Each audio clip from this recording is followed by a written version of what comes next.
What's next for a neighborhood under siege? We'll have to wait and see.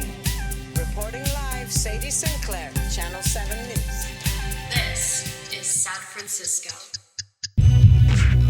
Welcome back to San Francisco, where surprisingly we have never done an episode on pinkwashing, which is Israel's scheme to pretend like it's a trans queer haven in the Sawana area that must be protected at all costs. And the scheme's purpose is to convince liberals that genociding Palestinians is fine. The episode was recorded live at an event at SOMArts with Deeg from Queer's Undermining Israeli Terrorism, Brooke repping Jewish Voice for Peace, as well as Mama Ganuush. It was all organized by the Bloom Collective. And as you may know, all of the people featured are friends, people who have been on the podcast in the past. So we talk a bit about how pinkwashing began and also how it has transformed over the years to respond to people getting a little bit smarter about Israel's hasbara campaign. As always, if this podcast is in some way useful to you, please consider going to patreon.com/SadFrancisco to help us out with some cash. As our most recent subscriber, the one and only Nature Whore, has done. There are also links to our past episodes there. And again, as I mentioned last time, we're going to start including some behind the scenes content, some more personal touches for people who are subscribers. And you also get the podcast a few days early. Now return with me to late June to this live taping in Soma. All right, welcome everyone. My name's Brooke, and I'm so glad to welcome you all this evening. So for tonight, we're going to be doing a little bit of, each of us is going to speak a little bit, and I'm gonna start with kind of an introduction to the concept of pinkwashing and some of the history, and then I'm going to pass it on to my co-panelists, and they're each going to talk about different aspects of activism and queer resistance that have happened, some of it happening here locally in the Bay Area, some of it beyond the Bay. But I'm excited to hear from you all, so giving it a couple minutes to do some introductions. So, and you know, I also want to say that we're in this really powerful space, and I was here for the opening as well, and it's been so moving to be with these names and in the honoring of all the people who have been murdered in the current Israeli genocide in Gaza.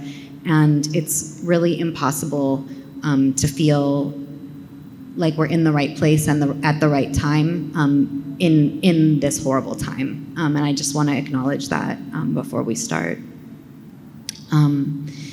So from long before the creation of the Israeli state, Zionists concerned themselves with the problem of image and, in a sense, with the problem of advertising. And that's really what pinkwashing is about. But historically, it didn't look like pinkwashing, at all. Zionists in the 19th century, even before the state was founded, made arguments about the state national project and the Jewish people, and they sought to promote Zionism as an ideology and as a practical project that was in step with the times. In the late 19th and early 20th century, Zionists purported to be able to solve the problem of racial oppression of Jews in Europe. And the way that they did that was that they moved the figure of the Jew, or the popular understanding of the Jew and the Jewish people, across the threshold of some structuring binaries of modernity. And what I mean by that is they moved Jewish people from backwards to modern, from savage to civilized, from worker to owner, from Eastern to Western, from racially other to white European, and from gender and sexually different to normatively gendered and heterosexual, in some ways from colonized to colonizer. And as many studies of Zionism claim, in this way, Zionism was always an assimilating project, moving othered and oppressed Jewish peoples into the embrace of normativity in the modern West. An important part of this whole maneuver was the notion that Jewish people, in particular Jewish men, were weak and sickly in Europe, and that they would become strong upon immigration to the state of Israel. In this way, early Zionist mythology was in agreement with the ableist notion that was embedded into European anti-Semitism, which was about the weakness of the Jewish race. And this was gendered. This was about men becoming strong. This was about Jewish men becoming strong, but it also was about Jewish women becoming normatively heterosexual. And so there was this idea of the muscle Jew, or muscular Judaism, the new Jew rather than the old Jew. And this was a whole cultural ideal that was promoted by Max Nordau and other major Zionist thinkers. We can think of other things that we've heard about Zionist myths, like a land without a people for a people without land, or the people were going to make the desert bloom. These are similar colonial sort of mythologies, and they were ways that the state of Israel was advertised. The idea of the state of Israel was advertised on a global scale. In particular, I can say one thing, which was that the consideration of Jews as Eastern when they lived in Europe, when Ashkenazi Jews lived in Europe, and becoming Western, it has remained a kind of major anxiety of the Israeli state project. So it didn't quite move Jewish people from Eastern to Western. Still, Eastern Jews, Arab Jews, Jews from the Middle East, were considered too Eastern. Got to move over that binary over to the Western side.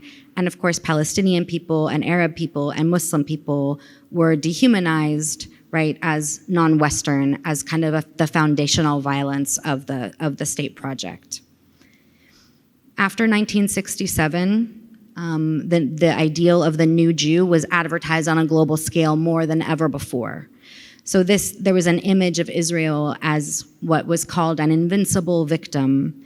It was popularized across the world. In the 1950s in the United States, people might remember the film Exodus. That was an example of that kind of advertising of the heroism of the Jewish man. And after the 1967 war, the new Jew, or the Israeli-born Sabra, or the muscular Jewish citizen soldier, appeared on the cover of Life magazine. And this was an Israeli propaganda kind of campaign to mythologize the 1967 war as a moment of existential crisis for Jewish people under attack. And they narrated their imperial expansion, taking over the West Bank, taking over Gaza, taking over the Golan Heights, as a miracle that was either wrought by God or by modern masculinity, and they advertised this idea of the strength of their soldiers, also here in the United States. So after 1982, Israel's image was again horrible in the news because of the indiscriminate bombing of Beirut and southern Lebanon. Thousands of people were killed by the Israeli army, and also the horrifying massacres at Sabra and Shatila, which were in the news all over the world. So again, the Israeli state sought to shift its image on a global scale. And they launched a project called the Hasbara Project, which means explanation in Hebrew, in 1983. And in that year, the American Jewish Congress sponsored a conference in Jerusalem of executives and journalists and academics from Israel and the United States. And they created a strategy to resell Israel, especially to make sure that they could continue to receive US economic and military support. So then that Hasbara campaign that started in the 1980s went through another kind of iteration in the early 2000s in response to nation branding. So I don't know if anybody here has heard of this. I only have a little bit of understanding of it, but there's actually a ranking of nations that is a branding of nations on a global scale, and you can actually find it if you want to. If you go to ipsos.com, they have a nation brands index. Germany's number one on their current list, I don't know why, but this is about branding nations, right? And in the early 2000s, Israeli, state executives realized that Israel had a terrible brand. And so they moved to re-up that Hasbara campaign with Brand Israel. And I'm going to wrap it up here on this part just by saying that because I want to say that pinkwashing isn't about queerness. It's not about being gay. It's about advertising. It's about branding. So the first Brand Israel campaign wasn't gay at all. It was hot chicks of the IDF in Maxim magazine. And so actually Gal Gadot was one of the models in 2007 of that really big Brand Israel campaign. In 2008, another Brand Israel campaign, a $1 million campaign in Toronto, highlighted Israeli medical developments and technology. This is another very common Brand Israel topic. Another one is green kinds of technologies like composting. So the next year, a couple years later, in 2010, Brand Israel launched Out in Israel in San Francisco. And this was a month-long festival to showcase the LGBT scene in Tel Aviv for Californians. And so just like the Maxim campaign, the aim was to show Israel in a context that wasn't related to politics or war. And they chose San Francisco actually as their target for that. And someone who has written extensively about this, Tali Ben-Daniel, I took a quote from her just to talk about that relationship between San Francisco and Tel Aviv as pinkwashing cities. So Tali Ben-Daniel wrote, San Francisco is a site for these efforts symbolically as an iconic queer space and materially as a market for Israeli branding campaigns. When the U.S. imaginary for Israel situates Tel Aviv as the San Francisco of the Middle East, as many articles espousing Tel Aviv's gay nightlife claim, it intentionally or unintentionally calls on San Francisco's role as a financial capital, colonial metropole, and center of startup culture. To make Tel Aviv the center for Israeli innovation and technology, the municipality of Tel Aviv started to actively produce the city in San Francisco's image. This tactic has been called Tel Aviv Global City, Tel Aviv Creative City, and Tel Aviv Startup City. So this is an Israeli state strategy, right, to bring queer people sort of into that, I think, motion of from marginalized to validated, right, as actually the proper subject of this modern project. So that's a little bit on pinkwashing. What I do want to say is that some Palestinian queer organizations and quite a bit of Palestinian queer work in diaspora today has not only responded to this, but produced like an entirely different Palestinian queer response, not to pinkwashing, but to Israeli colonialism and genocide. And those queer movements are more than a response to this marketing strategy. They're liberatory, right, movements that are joining in deep solidarities. I think I'm going to pass it now, but if we want to and we have time at the end, I'll read a little bit more from the Palestinian organization Al-Qaz, the queer organization that recently put out a statement. And I also want to say just today, Pinko magazine came out with a whole set of writings by Palestinian queer people, and I want to encourage everyone listening and watching to go check that out. So thanks for listening to a little bit of introduction on pinkwashing. I'm going to introduce the first person on our panel, and then I'll introduce as we go. But Deeg is here representing QUIT, Queers Undermining Israeli Terrorism. I'm guessing that a lot of you here have been out in the streets with QUIT because they're out there all the time. And QUIT was formed in the year 2000 to build support in Bay Area queer communities for Palestinian liberation, to make queers and queer liberation visible and integral to the local Palestine solidarity movement, and to support queer organizing in Palestine and around the world.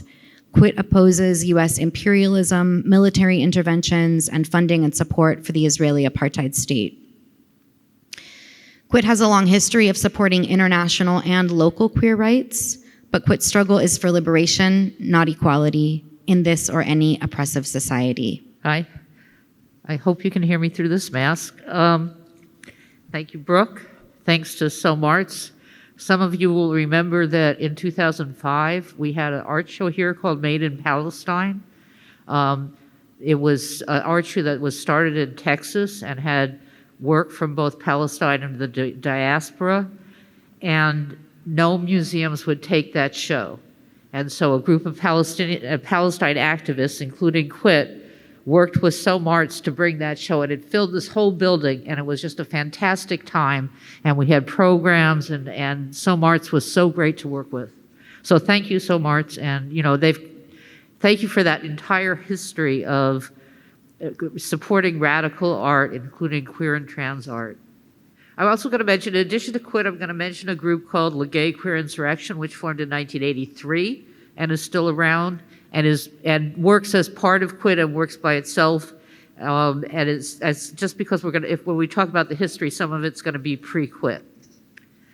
Fortunately for all of us, I don't have time to go into the long history of queer and trans people supporting Palestine.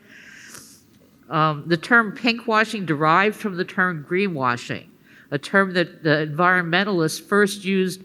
If people remember the Chevron People Do ads, do people stop shooting polar bears for the month of June? People do, blah, blah, blah. It's really annoying ad campaign. Pinkwashing has been both applied to breast cancer by breast cancer activists and the Susan G. Komen Foundation, who considers as partners various both companies who produce the chemicals who cause cancer and the companies who produce the chemotherapy treatment. So if you look on their website, it's all of the all of the medical industrial complex. So in the context of LGBTQ plus people, Wikipedia, what other authority do we have, defines pinkwashing as the strategy of promoting LGBT rights protections as evidence of the liberalism and democracy, especially to distract from or legitimize violence against other countries or communities. And that Wikipedia article actually credits Quit for the first use of the term as applied to all of this in 2010. I actually think we started using it sooner, and probably other people did too. But that's Wikipedia, it's our reference. So Quit has applied the term pinkwashing to the Human Rights Campaign and other mainstream groups who give awards or recognition to companies like Lockheed Martin, Google, Amazon, and Wells Fargo because they say they provide equal benefits to queer and trans employees. So even if they are a murdering defense contractor or a murdering warehouse employer or whatever, they can still get a 100% rating from the HRC.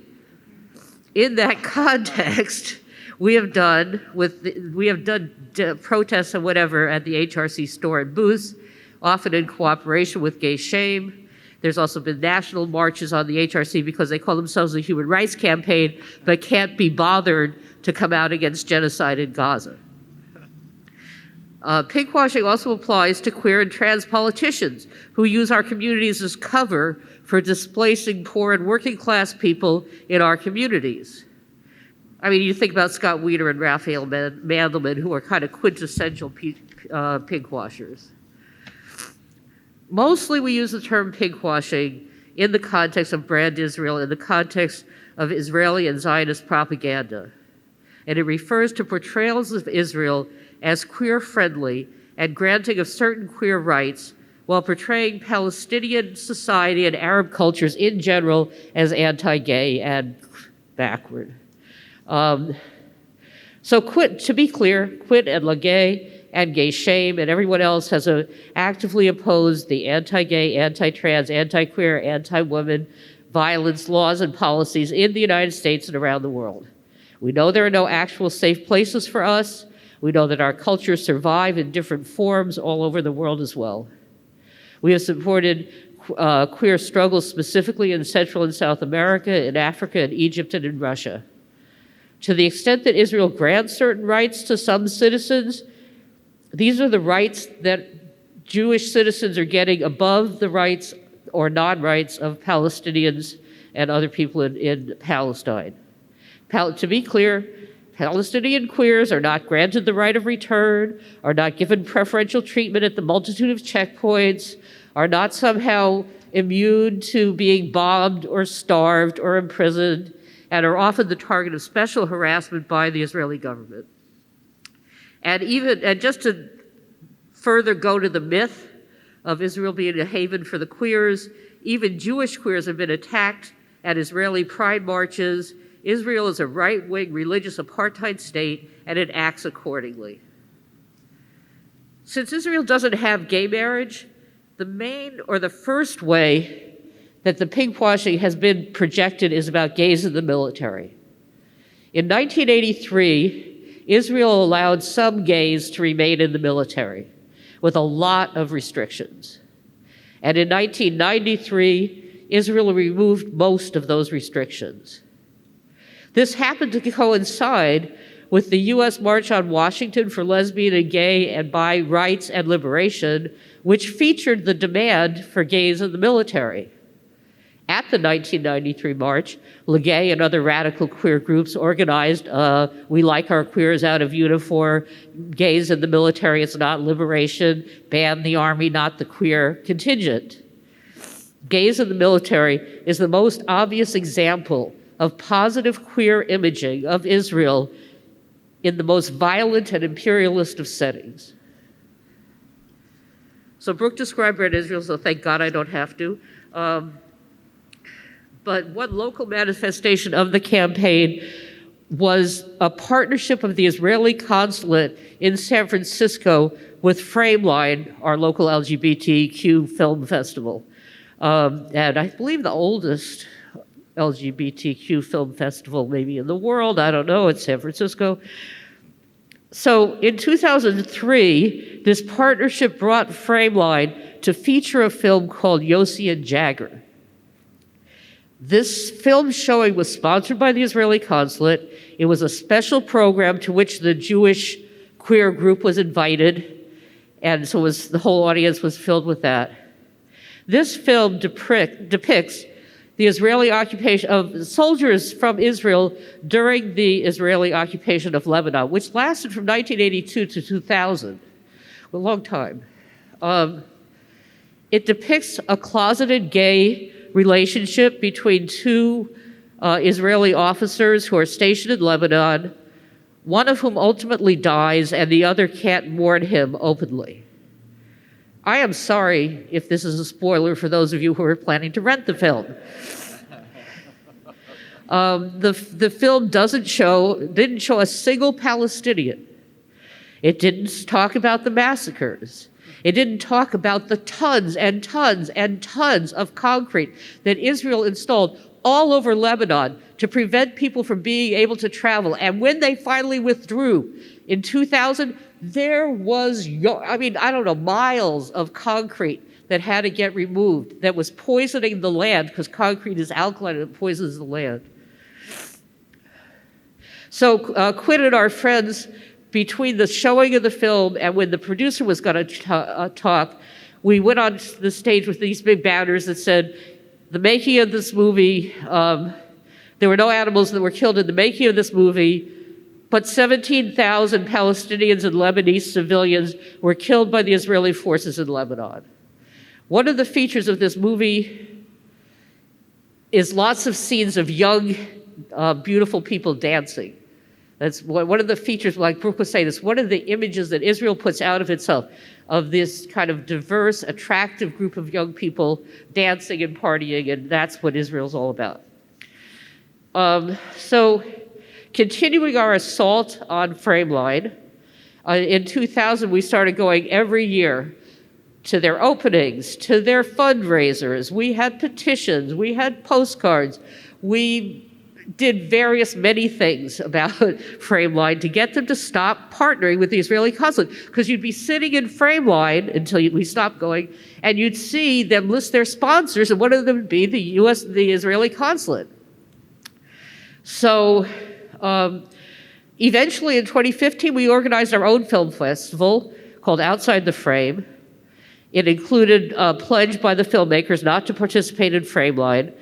It was 3 days. It was attended by hundreds of people. And a couple of years later, Frameline quietly stopped partnering with the consulate. though they did not make that public. And finally, we decided after 3 years of them not partnering, not making a conflict, we would call it a victory. But this year, Toshio, the journalist Toshio, inquired as to whether they were taking money from the Israeli or partnering with the Israeli consulate this year, and they told him no, they weren't. So there you go. Victory after what, 15 years? I don't know, some long time. One more example, there's 1,000 examples and I'm not going to go through them, was the boycott of World Pride in Jerusalem. So in 2004, they handed out like 10,000 CDs of a movie called Out of the Closets and Into the Streets of Tel Aviv. And they handed them out free at Pride in San Francisco. And that's how Quit knew about this happening, because frankly, if we hadn't gotten it, we wouldn't have known.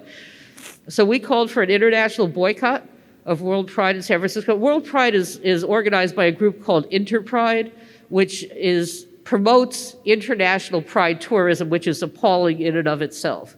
So for most of us who, find that kind of thing appalling. So the campaign gained a lot of traction. First, China Mieville, the science fiction author who some of you might know, he endorsed it. That was very exciting. But other groups endorsed it, and it gained some momentum. And then Israel announced that it was withdrawing all settlements from Gaza because it intended to turn Gaza into the world's largest open-air prison, and it didn't want its settlers in the middle of it. Well, the settlers got furious because they thought of this as their land, and so there was a lot of unrest in Israel, so they had to cancel World Pride Jerusalem in 2005. So they scheduled it for 2006, and of course Israel had invaded Lebanon again in 2006 and displaced a lot of the people in southern Lebanon. And there's a group of gay and well, I don't know what they call themselves now, probably queer and trans people in Lebanon called Halem, and they were and I know that they have had a hard time in the last few years because of the troubles in Lebanon. But we raised money. We had this big raucous party called Debasement, and we raised a bunch of money for them and for us what? Zionists hate Quit because they believe that queer and trans people should be their target, and we should just be falling in line with them. So they come and they counter-demonstrate to Quit a lot. They have these just appalling signs, like they have a noose hanging outside a building that's labeled Palestinian Queer Center. I mean, just disgusting shit. We took one of their slogans, like Turkeys for Thanksgiving, and we turned it into an article about Quit. So Quit is not history. Quit is here. Quit is now. We just did the demonstration with Gay Shame and the Drag Artists for Palestine last Sunday, which was very successful. Hope you all joined it or had a good time if you came. And there's also a group called Street Cred who defaces billboards and stuff from the Brand Israel campaign and puts up very clever slogans, and some Quit people participate in that. Across the country since October, there have been no Pride and Genocide marches in DC, New York, Chicago, LA, San Francisco, and this month there's been no Pride and Genocide marches that I know about in Bulgaria, in Greece, in England, in Canada, and in various U.S. cities, including in California, Los Angeles, San Jose, Sacramento, and of course, San Francisco.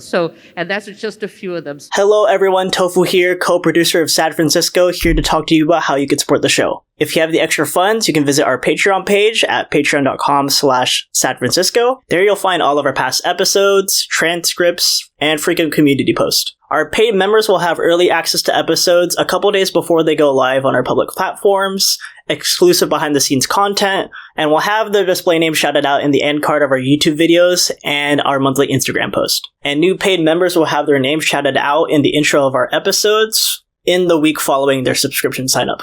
Go ahead and follow us on our TikTok, Instagram, Twitter, Facebook, and YouTube channel for more additional content and to get more info about the show. Lastly, if you're listening to this on audio platforms, go ahead and give us a rating. And if you're watching this on YouTube, go ahead and like the video. All of your support is greatly appreciated and it really helps us out. Okay, not so shameless plug done again. And now back to the episode. Thank you so much, Deej. Let's hear it for Quit. Really amazing work. I want to introduce Toshio Moronik, who is a journalist and the host of the Sad Francisco podcast. It's a banger. This is a Bay Area-based podcast that tells stories that aren't normally covered in traditional media, features community organizers, resistance leaders, and underrepresented voices working towards liberation for all, one story at a time. It's produced by Toshio Moronik and Tofu Estolas. And Toshio has been doing so much work exposing Zionists here locally, and I'm just excited to hear about what you're going to share with us today. So thank you, Toshio. So very, very excited to be up here with some friends. So stoked that I've been able to manage to get all of these people up here on the podcast. If you know me long enough, you will probably end up on the podcast as well.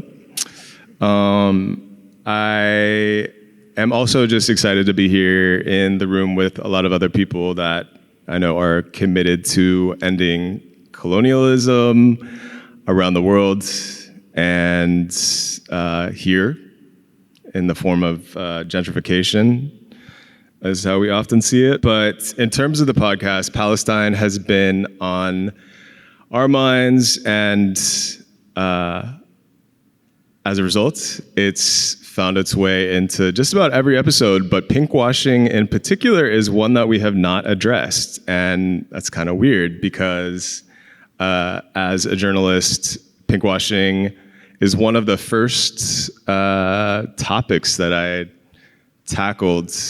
I guess it was back in 2011. My first piece for Truth Out was on the topic of pinkwashing. And it has been somewhat heartening to see that this idea of pinkwashing, more and more people know what it's all about. As Deeg mentioned, 2000, Quit was formed and started getting the word out about pinkwashing, and it's definitely spread. And a lot of that started here in the Bay Area with Quit. And the Bay Area is kind of, a through line of the podcast that we do. I feel very fortunate to live in a place that is the birthplace of Quit. And also... Every mention of Quit, he gets a buck. Exactly, yeah. It also is where Birthright Unplugged came out of, this idea to, in opposition to what Israel does, which is offers any person who's Jewish around the world a free trip to Israel as part of the hasbara campaign to sort of engender very positive feelings towards Israel. Of course, if you go on one of these birthright trips, they don't show you any of the bad stuff.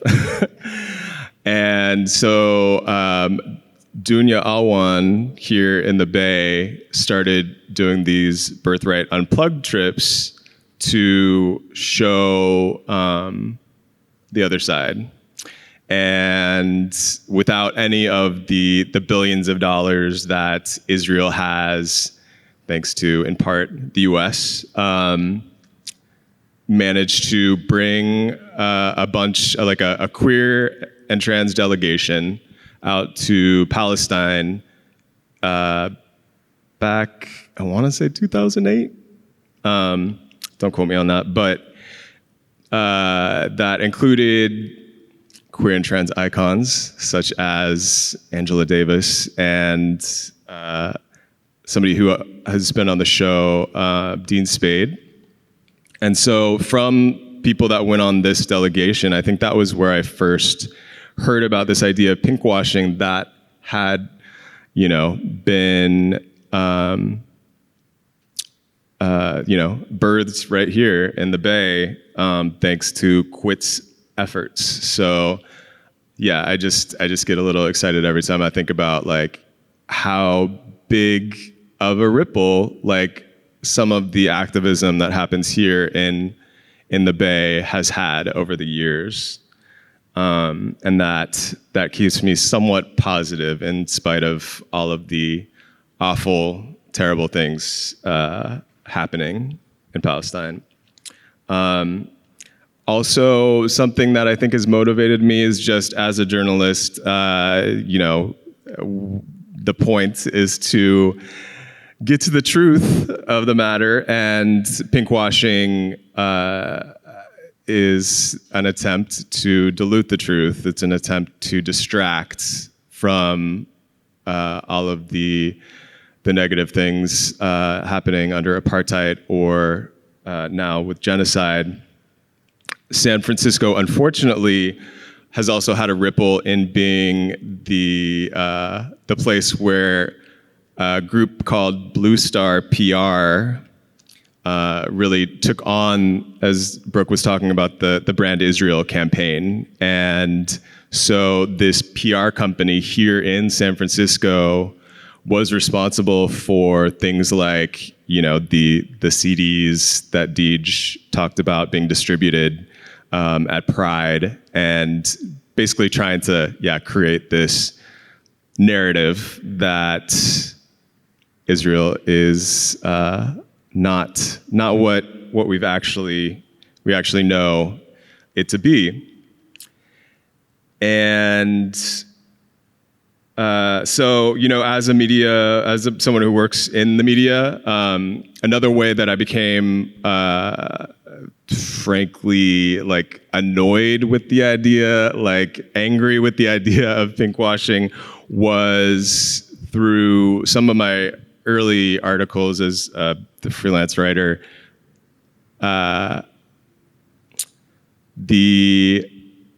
Any stories related to Palestine, as we know, anybody who looks at the mainstream corporate media, we know that there's a lot of bullshit.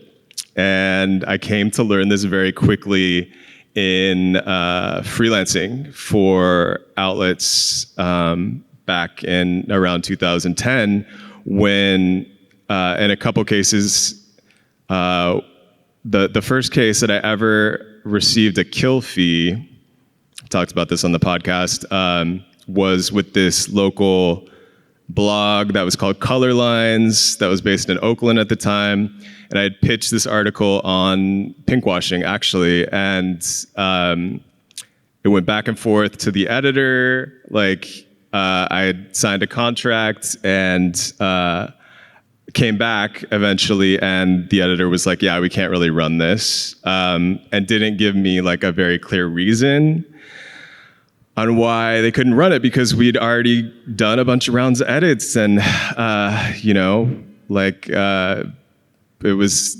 had perfected the language and double checked all of the sources and all that. But in the end, they were like, "We can't run this. We'll still pay you the kill fee. What we said we'd pay you, $300 or something, and then you can take it somewhere else." And that was the first inkling of just how specifically Palestine is, the thing that you do not speak about. And since then, through we did an episode with someone who works with the Freelance Solidarity Project at the National Writers Union, of which I am a member. They recently put out a sort of report where they interviewed a bunch of journalists on how the hasbara campaign, how pinkwashing, how greenwashing affects what journalists report on. And of course, there are so many cases that people report of editors turning away work, of editors requesting that you basically not give Palestinians a voice in articles that have a lot to do with Palestinian lives. and also on the self-censorship, like the really cowardly self-censorship that a lot of journalists take part in by, not pursuing the truth in the way that they should, and just bowing to the powers that be, the editors of whatever newspaper that they're writing for, etc. And I guess, I think, well, I could talk a little bit about like a couple of the stories that I wrote, like specifically, I guess it was Stephen Salaita's firing. People remember like Stephen Salaita getting fired from the University of Illinois.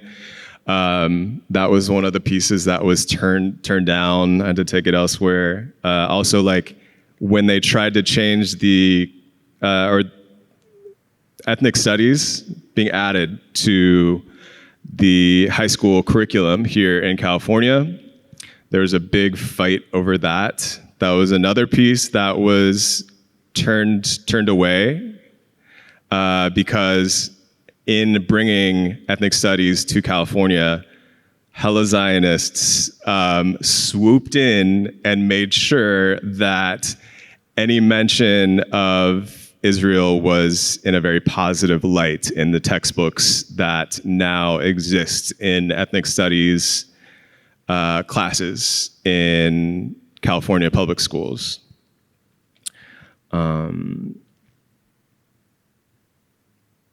And also, just as a queer person, I put out a book last year with someone that we all know, Miss Major, who spent a lot of time here in the Bay Area, who is a trans activist that has been doing it since before Stonewall and Compton's. And I think that's maybe the most maddening thing about pinkwashing has been for people to sort of try to take the legacy of what people like Miss Major have been working on for so many years, and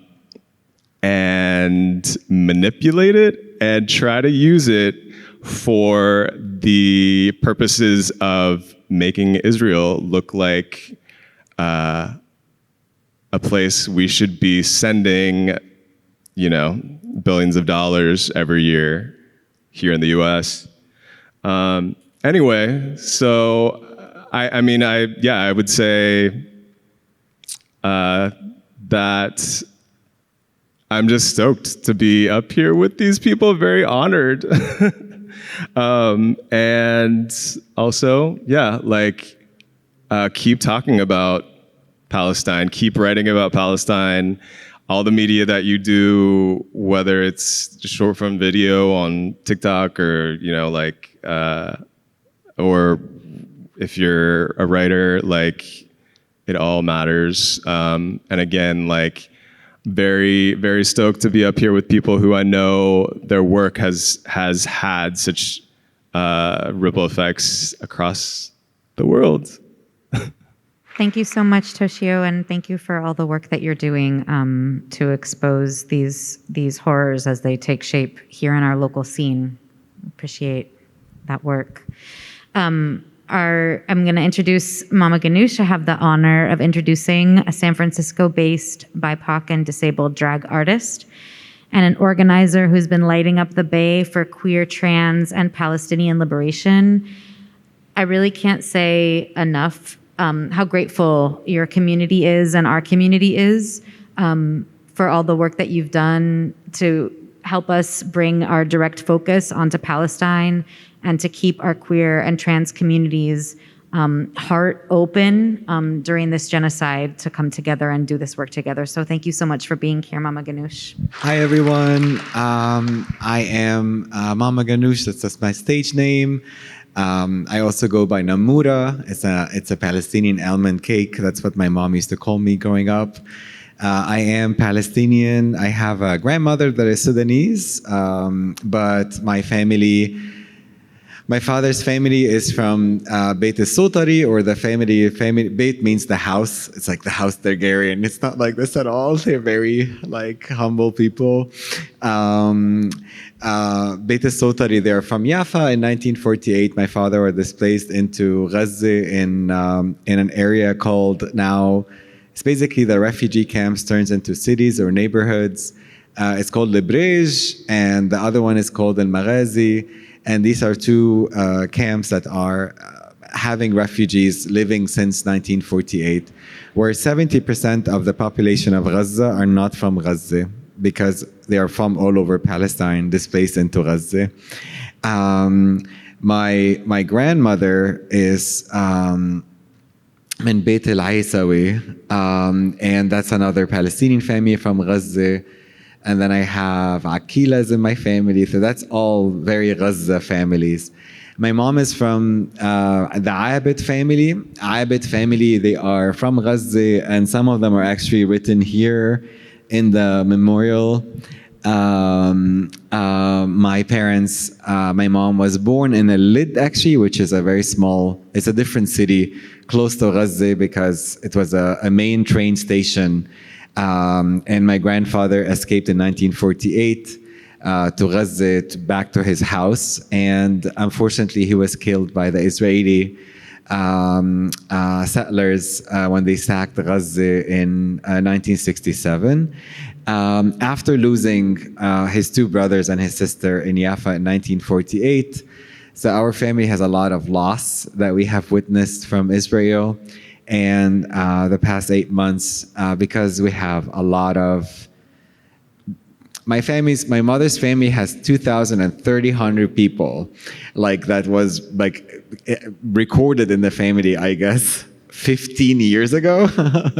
So it's a blessing to come from like a big family from Gaza that's very old, but it's a curse because we lost 211 of my family members. They were killed by Israel the past 8 months. The majority of them are children.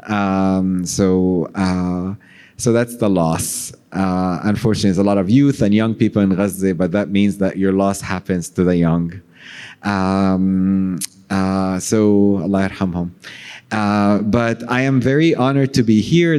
I never thought ever Palestinians, queer and trans people would have a recognition of our names written, given this multifaceted marketing campaign for colonization.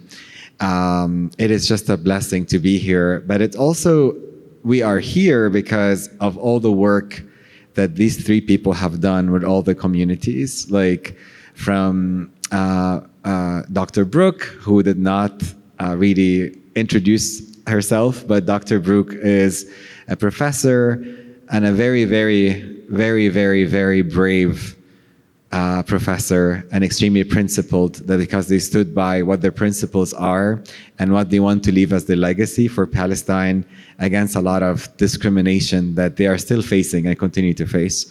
Also, Deeg, like somebody who stood up for my people, and they're not even like from Lebanon or Armenian or Palestine. Like there's no connections to the land from what you expect somebody would be, but somebody had dedicated their lifetime to the liberation of my people. So I'm so honored to be by you here. And then also Toshio from the OC, you know, we got the good looks and everything. I don't know why, like, you would throw yourself into the hellhound of Palestinian liberation, but I know why, because you are somebody who is principled and somebody who has values and understand what it means to be liberation for all. And a lot of other people who are not known, like abolitionists and anonymous people that don't really, not comfortable appearing, but they have been doing a lot of work, and other organizations like Gay Shame, and elders like, you know, people in JVP and International Jewish Zionist Network, anti-Zionist Jewish Network. So I'm just saying that we are here because resistance is like waves. Every wave come to provide a space for the other wave. So I don't think we'll have a memorial like this, even if they killed 100,000 Palestinians, which they probably would by end of this year, we would not have had that without the work of activists and the space. So it's something to remember. But also it's a very good reminder that Palestinian liberation will happen. As I mentioned, like European colonization history in our lands are like 500 years. And that's not a long time in the history of empires. And also it means, I like history a lot. I'm a total history nerd. But it means how people in the fall of the Roman Empire were living, because they were colonizing Palestine and they were killing all these people and, you know, and doing all this shit. And this is how it felt. Like they had artists, they had thinkers, they had heroes, they had prophets, they had saints. All of that happened also in the fall of the empire. So we are in the fall of an empire where empire is decaying. And the American empire may be like less than 200 years old. That's nothing in the history of empires. So we are in the decay of the empire, and that's how it feels. And that also reminds me of what Palestinians did in the Crusades. When the Crusades gaslit Palestinians that they are the Jesus people. And they came from Europe with the whole idea of like saving Christ, where all of them like, where Palestine is where Christ is from, technically, and Palestinians are Muslim and Christians, and their Christian sects, including the one in Gaza that was almost demolished by Israel, is one of the oldest. I'm not going to talk about Christians to humanize Palestinians, because I know that you're intellectually higher than this. Like Muslims, it's not about like, oh, they're Christians, then that's where they belong. I understand, I'll be undermining you to dehumanize Muslims. As people who are, I don't assume any one of you is racist. But I mean by that is like, that was the same marketing campaign that the Crusades did, where they killed all these Palestinians, including Christian Palestinians, and they are also Christian. And that's exactly how Israel is doing to anti-Zionist Jews. It's terrifying that this is the same thing, like the same history of colonization. But the one common thing between all of them, that they think that they're gonna stay forever, and what they forget is that when you don't have the just, you don't have any reason to stay or to continue being or resisting.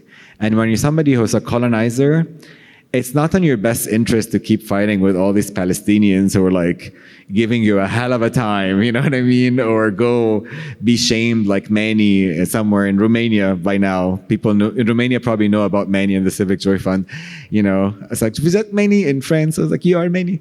Fuck you. You know, anyways, whatever. But it's like that sort of work that has been done.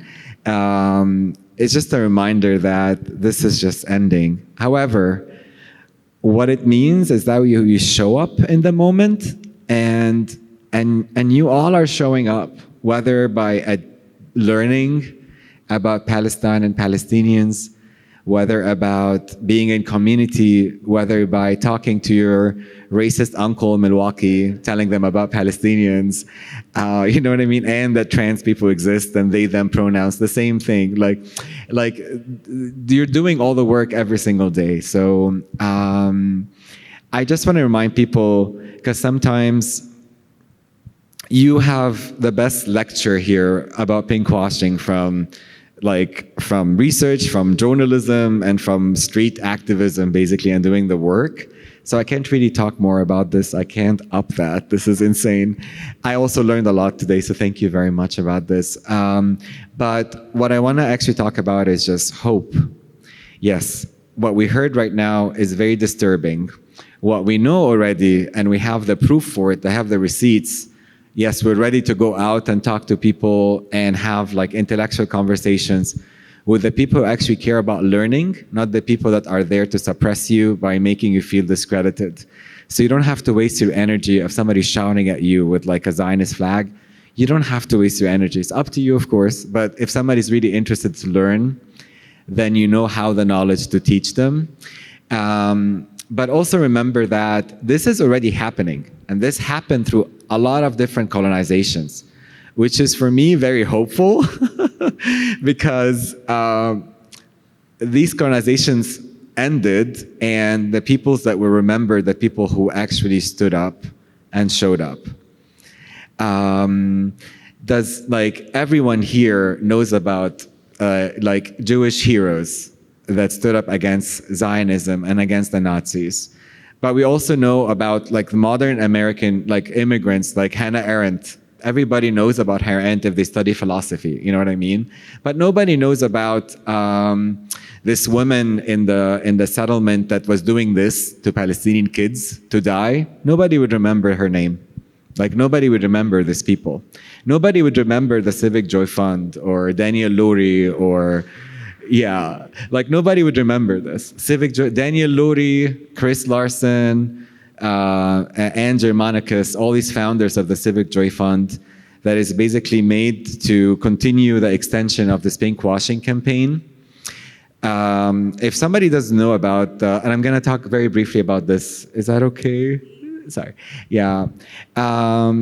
So part of the pinkwashing machine that's targeting San Francisco is a person called Manny Yucatine, who used to be in the political campaign for Hillary Clinton and also for I think Barack Obama or someone. Like he worked in politics. He went to Sciences Po. He has a very strong political science background. He's not an idiot. He's a very educated person about Palestine. If you go to Sciences Po in Paris, the first thing you study about is Palestine, or the first person you meet is an Algerian like person who's like pro-Palestine that will speak to you about Palestine. So you can know about Palestine if you go to Paris, thanks to our North African comrades and everyone else there. He started this fund. This fund is funded in order to gentrify San Francisco, which means build a lot of events that takes away a lot of budgets from actually local communities that are living in the neighborhoods, and doing it like in a way that allows for extensive police presence, and also water downing and normalizing conservative agenda. And also it's a great place for fundraisers. It's a great place for fundraising, especially that Kamala Harris, every single neoliberal have you ever thought about visited Manny's, even like the First Lady. So this is a really good place for fundraising. So what I mean by that, when the Civic Joy Fund happened, the funders are Chris Larson. Chris Larson is a tech billionaire who spent $250,000 to support Proposition E, which is basically a proposition that allows SF police to have access to public and private cameras without having to have a court order, which is basically extensive surveillance. He's also somebody who has tried to do that in the BLM protests to make sure that Black people are also, like the first target are usually indigenous people, Black people. It's like comic book evil. It's like, yeah, it's like the bad man. It's very poetic. And then you have Daniel Lurie, who's trying to run for mayor, who's somebody who comes from old money San Francisco. His father, Brian Lurie, did this new Israel fund that have spent $300 million on organizations in Israel to help normalize Israeli occupation and make it as if it's like a civil society. And he's also somebody who's very clear and very open about cops and about like increasing cop presence. One of the other people is Anne Germanicus. The Germanicus Foundation, this is another philanthropist, which means old money, San Francisco. Anne Germanicus, the Germanicus Foundation have a Hebrew year abroad with a Hebrew college where they send students for 1 year to study Hebrew in Israel, learn about Israeli culture, like, go to Tel Aviv Pride maybe, and basically get indoctrinated into like Zionism, whether maybe some of them became Israeli forces, maybe some of them were killed by Israel, maybe some of them killed themselves because they cannot fight anymore.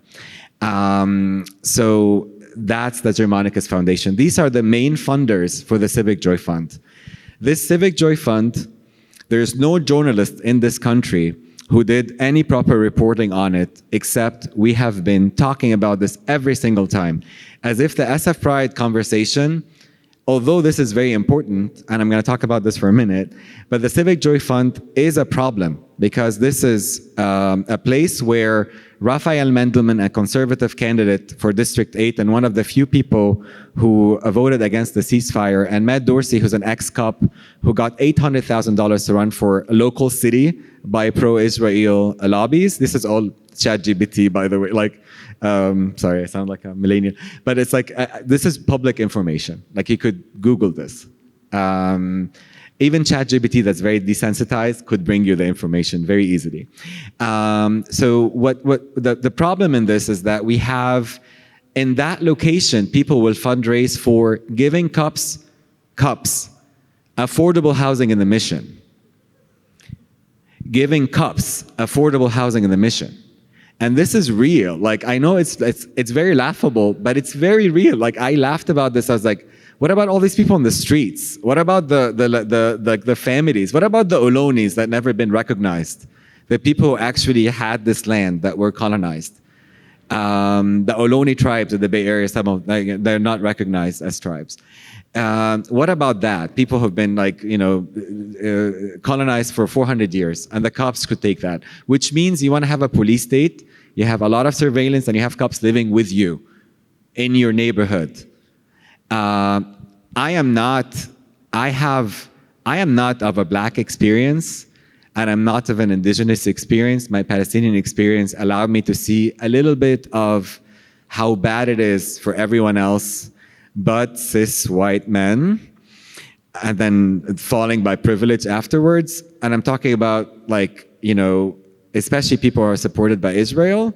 It is terrifying to me to see that in America. It is so scary when I learned from black people and indigenous people about their experience, and Latinx and Chinese immigrants who their grandparents were put in concentration camps, Filipinx. This is really terrifying for me.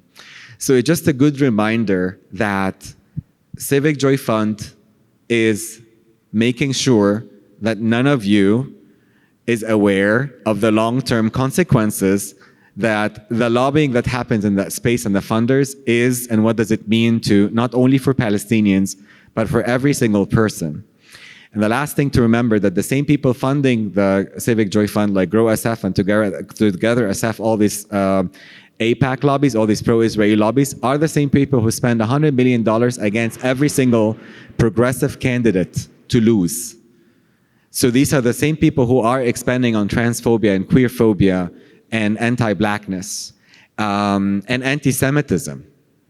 So this is something also just to remember. And I would leave you with one action. San Francisco Pride is an organization that have been suppressing indigenous, black, unhoused voices, as Deeg mentioned, every single person who is not assimilating to this propaganda machine.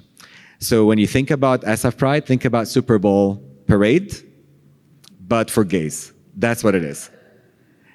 And it is maybe more problematic because Super Bowl parades, like some of the gays, some of the people there have like families and empathy, where in SF Pride, cops walk proudly and beat up protesters.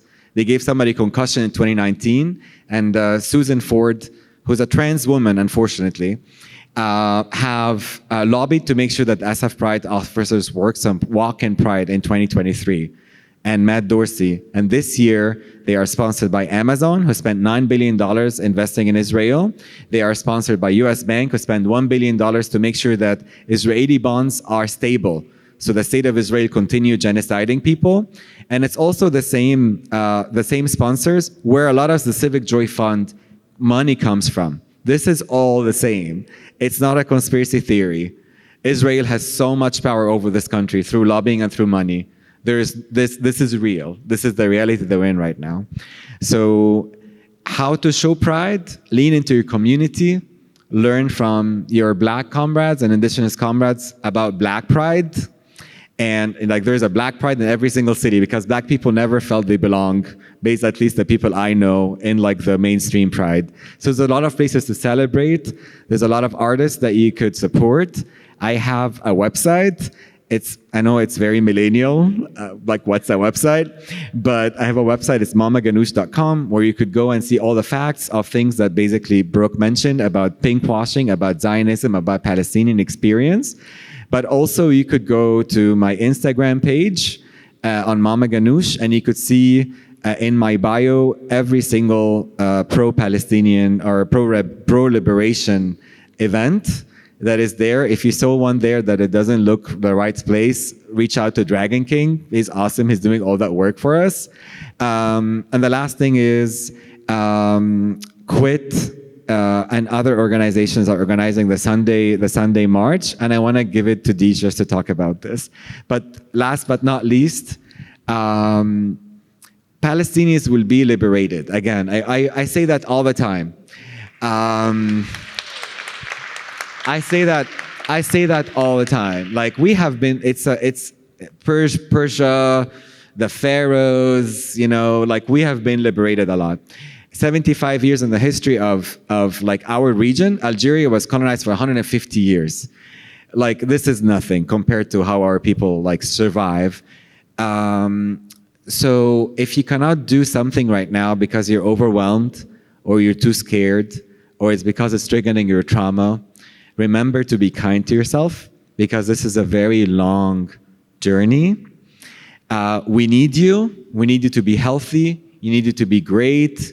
We need you to be with us. And we want you to continue thriving because this is how we leave behind us legacies.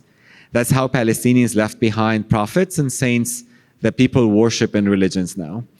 So we got this because we took care of each other and we took care of each other in a community. And just remember that you don't have to do everything right now.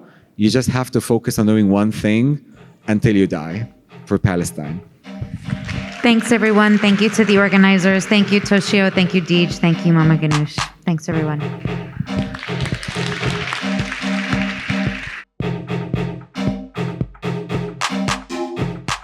Thank you for listening to Sad Francisco. I am Toshio Moronic, and my co-producer is Tofu Estolas. Patreon.com/Sad Francisco is where you can find our past episodes and transcripts, and it's also where you can help us out with a donation. And if you do, it comes with some benefits like getting the episodes a few days early and our gratitude for allowing us to keep making this podcast, which we love to do. See you next time in Sad Francisco.